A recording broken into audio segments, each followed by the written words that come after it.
Obama didn't live through September 11. I did. President Obama didn't almost, have a building fall on him. Myself and my police commissioner and my fire commissioner did, and I lost 10 of my very close friends. Excuse me, it's a little bit emotional for me, but it's also real. These people are dangerous. When they start chopping the heads of Christians off, when they start bombing Jews, we're moving in a direction that is exceedingly dangerous.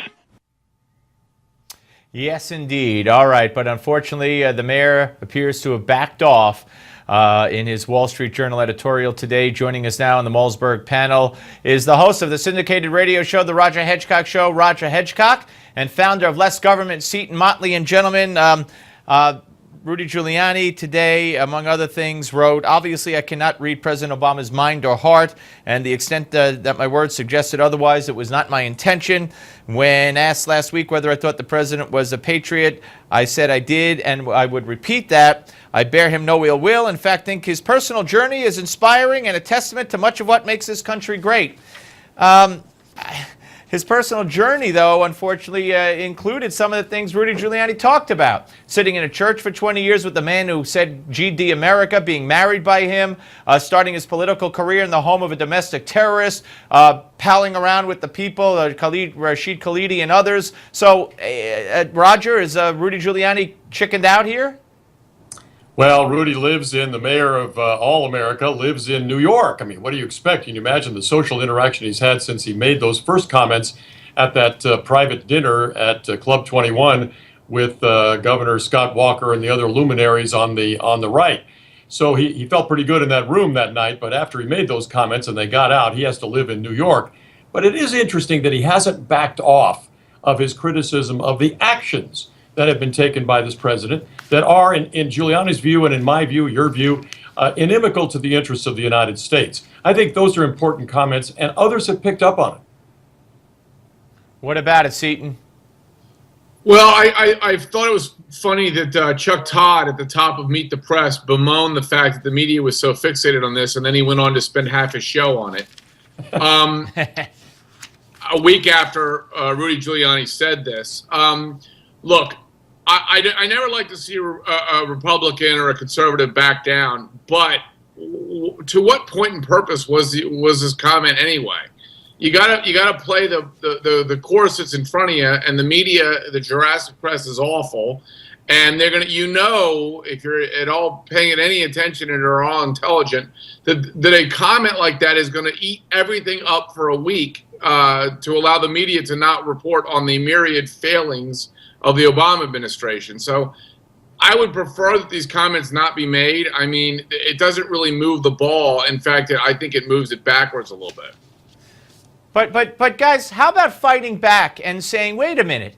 I mean, it's been reported, it's been asked, and Josh Earnest was asked by Ed Henry, but no one else. I mean, hey, wait a minute.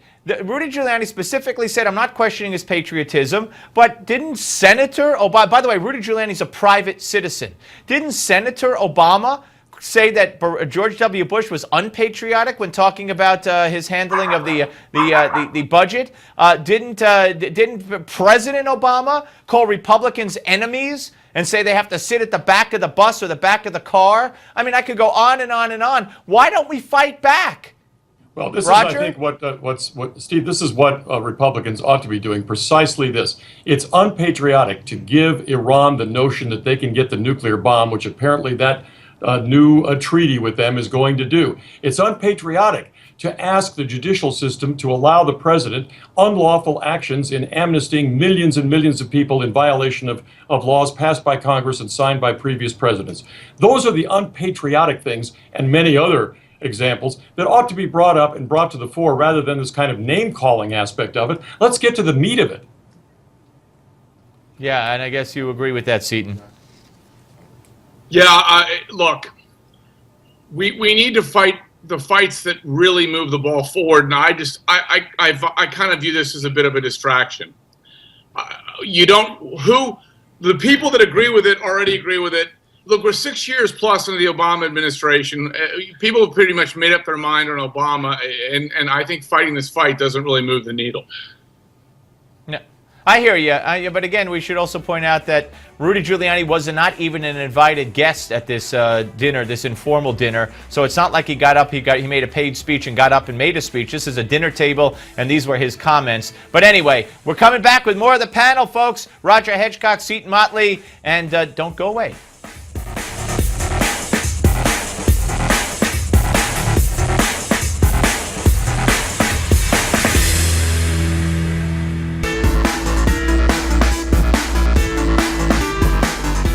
All right, folks, back with part two of the Malzberg panel, Roger Hedgecock and Seton Motley. And Roger, we learned over the weekend that Al-Shabaab put out a video, and they're urging their people to blow up malls and attack malls here in this country and in the West. And you know what? And if Al-Shabaab's followers didn't find out on their own through their email or their website checking, the news media told them, and countless others. I just think I agree with Peter King. Yeah, the public has to know, but I just think the media has gone hysterical over this, and I think it does become a recruiting tool, and I think it alerts more potential terrorists to do it than if the media would downplay it a little bit.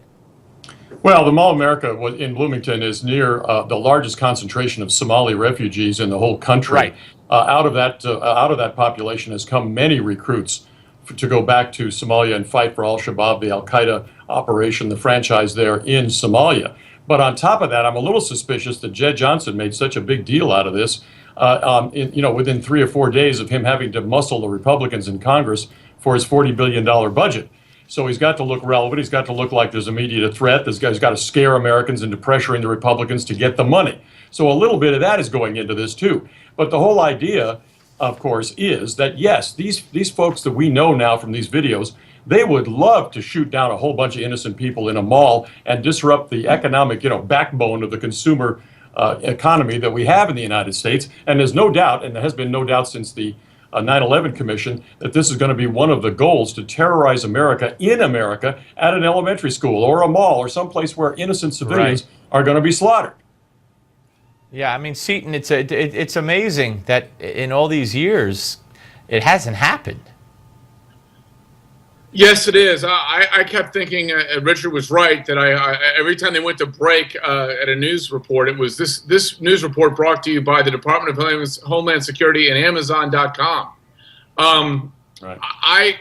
I don't see too much of a problem with the news media reporting this. I think they have to, but we're always at a threat level for things like this all the time, because it really, I think the term lone wolf is way overused, but a lone wolf can walk into a mall and do something like this in the name of Al-Shabaab or Al-Qaeda or Boko Haram or whomever.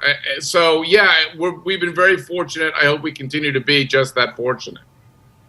All right, let's move on to a story written by Sally Kahn. She's a CNN political contributor. She's a radical leftist, and she's a lesbian. And the title of the opinion piece in the Washington Post was, "I'm gay, and I want my kid to be gay too." She even went so far as to say that it's more widely acceptable to be gay in America today, but that's not the same thing as being desirable. In my house, though, it is. Talk about that on its face, Seton. And then also, what if I said, I want my kid to be straight, and in my house, being straight is desirable? I guess I'd be labeled a homophobe. So is she a heterophobe? It would appear. Look, I've often wondered about when we get to the point where we can pre-select, we will know early on in the pregnancy whether it's a boy or a girl. We'll get to a point where we know what sexual predilection it is, at which point will they outlaw abortions because parents don't want a straight child or a gay child? That's going to be an interesting juxtaposition of two left-wing positions.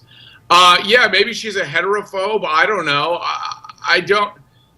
We're always told we're supposed to say we want a healthy child and all 10 fingers and toes and all of that. Right. I don't know what she's to use her child. Well, what about it, Roger? Well, the best, Roger, we got 30 seconds. I want to give Roger the last word. Go ahead, Roger. The best thing about this essay is her frustration with her daughter apparently being a very feminine, very heterosexual person who's attracted to the boys in her class, who wants to give them presents. She likes the boys. Yeah, I love that. And Sally's so frustrated. What's wrong with my daughter, she says. It's classic. They can't share clothes. I know. All right, guys. Great conversation, Roger and Seton. Thank you very much. Yeah, I still say she's a heterophobe, and the left would be outraged if I said the opposite. Give Me 5 is next. Don't go away.